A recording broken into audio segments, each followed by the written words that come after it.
નમસ્કાર, જય હિન્દ, વંદે માતરમ મિત્રો. સ્વાગત છે આપ સૌનું ગુજરાત ટુડે ન્યૂઝમાં. ચાલો નજર કરીએ ગુજરાતના તમામ 34 જિલ્લાઓની નાની મોટી ખબરોએ. પરંતુ તે પહેલા તમે આ વિડિયો કયા જિલ્લો અથવા ગામ શહેર મહોલ્લેથી જોઈ રહ્યા છો અમને કોમેન્ટ કરીને જરૂર જણાવજો, જેથી અમે તમારા ગામ શહેર મહોલ્લાની ખબર તમને સૌથી પહેલા પહોંચાડી શકીએ. ખબરની શરૂઆત કરતા પહેલા એક વિનંતી છે કે તમે આ વિડિયોને લાઇક કરી દેજો, કારણ કે જ્યારે તમે વિડિયો લાઇક કરો છો ત્યારે જ YouTube અન્ય લોકોને આ વિડિયો બતાવે છે. તેથી અમારા માટે તમારો એક લાઇક ખૂબ જ મહત્વનો છે.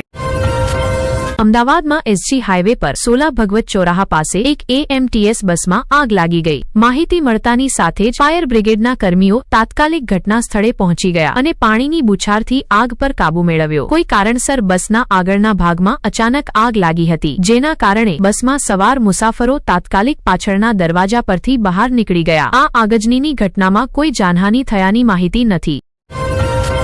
રાજ્યના અનેક જિલ્લાઓમાં હજુ પણ કડાકાની ઠંડી પડી રહી છે. અમરેલી રાજ્યમાં સૌથી ઠંડુ સ્થળ બન્યું છે, જ્યાં તાપમાન 9.6 ડિગ્રી સેલ્સિયસ નોંધાયું છે. નાલિયામાં તાપમાન 11.2 ડિગ્રી સેલ્સિયસ, દીવમાં 12.2 ડિગ્રી સેલ્સિયસ, ડીસામાં 12.3 ડિગ્રી સેલ્સિયસ, પોરબંદરમાં 12.8 ડિગ્રી સેલ્સિયસ, રાજકોટમાં 13 ડિગ્રી સેલ્સિયસ અને ગાંધીનગરમાં 13.5 ડિગ્રી સેલ્સિયસ નોંધાયું છે. અમદાવાદ અને વડોદરામાં પણ પારો 15 ડિગ્રી સેલ્સિયસથી નીચે નોંધાયું છે.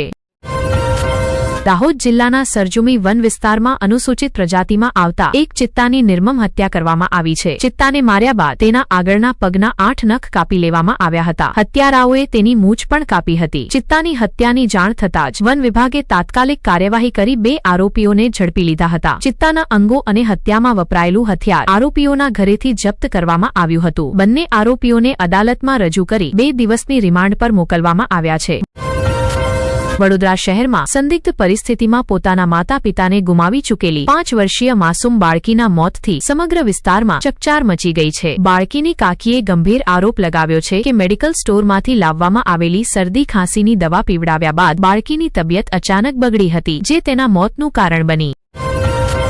વાવ થરાદના થરાદ જિલ્લાના કરબુણ ગામમાં એક મંદિરમાં ચોરીની ઘટના સામે આવી છે. કરબુણ ગામમાં આવેલ ચેહર માતા અને આશાપુરા માતાજીના મંદિરોમાં રાત્રિના સમયે ચોરી કરવામાં આવી હતી. મંદિર પાસે લગાવવામાં આવેલા સીસીટીવી કેમેરામાં 3 શંકાસ્પદ વ્યક્તિઓ કેદ થયા છે અને તેમને ઝડપી લેવામાં આવ્યા છે. સ્થાનિક લોકોનું માનવું છે કે સીસીટીવીમાં દેખાતા આ 3 લોકોએ જ બંને મંદિરોમાં ચોરી કરી હતી.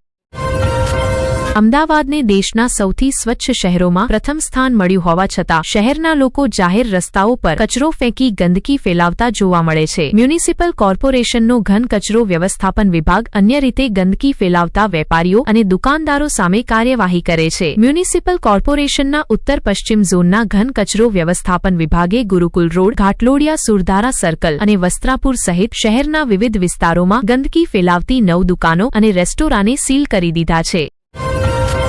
સુરત ક્રાઇમ બ્રાન્ચે 2 અત્યંત મહત્વના વોન્ટેડ આરોપીઓને પકડવામાં મોટી સફળતા મેળવી છે, જે એક દાયકાથી પોલીસથી બચી રહ્યા હતા. ગોપાલ શેખાવટ અને મોહમ્મદ સલીમ ખાન નામના આરોપીઓએ નકલી દસ્તાવેજોના આધારે એન-માર્ટ મોલ શરૂ કરી દેશભરમાં 800 કરોડ રૂપિયાથી વધુનો નફો કમાવ્યો હતો. બંને આરોપીઓ છેલ્લા 11 વર્ષથી પોલીસથી બચવા ફરાર હતા.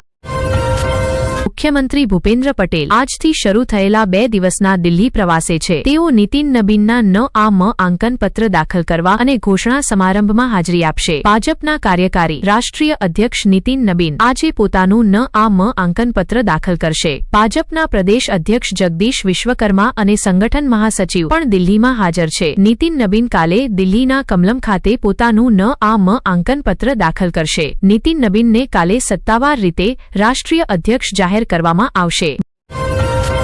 ભરૂચના અંકલેશ્વર નજીક એક ટેમ્પો અને ટ્રક વચ્ચે અકસ્માત થયો છે. રાષ્ટ્રીય ધોરીમાર્ગ નંબર 48 પર થયેલા આ અકસ્માતમાં ટેમ્પો ચાલકનું મોત થયું છે. ટેમ્પો ચાલક કેબિનમાં ફસાઈ ગયો હતો, જેને બાદમાં ફાયર બ્રિગેડની મદદથી બહાર કાઢવામાં આવ્યો હતો.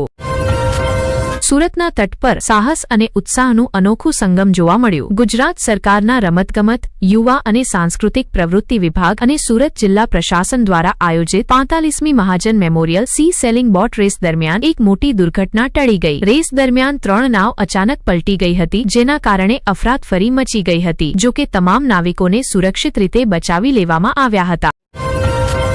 રવિવારે સુરત શહેરના કપોદરા વિસ્તારમાં એક લોહિયાળ ઝઘડો થયો હતો. કપોદરામાં આવેલી એક એન્જિનિયરિંગ ફર્મમાં સાથે બેસીને ભોજન લઈ રહેલા મિત્રો વચ્ચે કોઈ વાતને લઈને વિવાદ થયો હતો, જેના પગલે બે વ્યક્તિઓએ લોખંડની રોડ વડે પોતાના જ મિત્રને નિર્મમ રીતે મારી નાખ્યો હતો. પોલીસ ઘટના સ્થળે પહોંચી અને શટર તોડી બંને આરોપીઓને કસ્ટડીમાં લઈ લીધા હતા.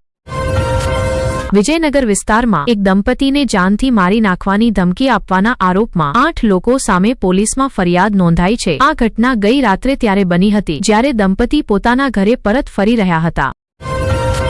ઈરાન સંકટ વચ્ચે સંયુક્ત આરબ અમીરાતના રાષ્ટ્રપતિ શેખ મોહમ્મદ બિન જાયદ અલ નાહયાન 19 જાન્યુઆરીના રોજ ભારતની મુલાકાતે આવી રહ્યા છે. રાષ્ટ્રપતિ બન્યા બાદ તેમની આ ત્રીજી સત્તાવાર ભારત મુલાકાત છે. તેઓ પ્રધાનમંત્રી નરેન્દ્ર મોદીના આમંત્રણે ભારત આવી રહ્યા છે.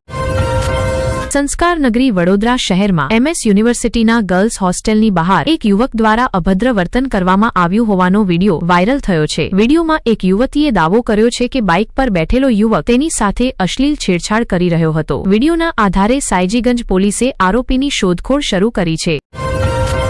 અમદાવાદમાં ગઈ રાતે શિલાજ રાંચરડા રોડ પર એક નશામાં ચૂર ડ્રાઈવરે એક પછી એક 9 વાહનોને ટક્કર મારી હતી, જેના કારણે અફરાતફરી મચી ગઈ હતી. કિયા કારના ડ્રાઈવર નીતિન શાહે નશાની હાલતમાં સ્ટીયરિંગ પરથી નિયંત્રણ ગુમાવી દીધું હતું અને 2 ચક્કાવાળા તેમજ 4 ચક્કાવાળા વાહનોને ટક્કર મારી હતી, જેના કારણે વાહનો ભારે નુકસાનગ્રસ્ત થયા હતા.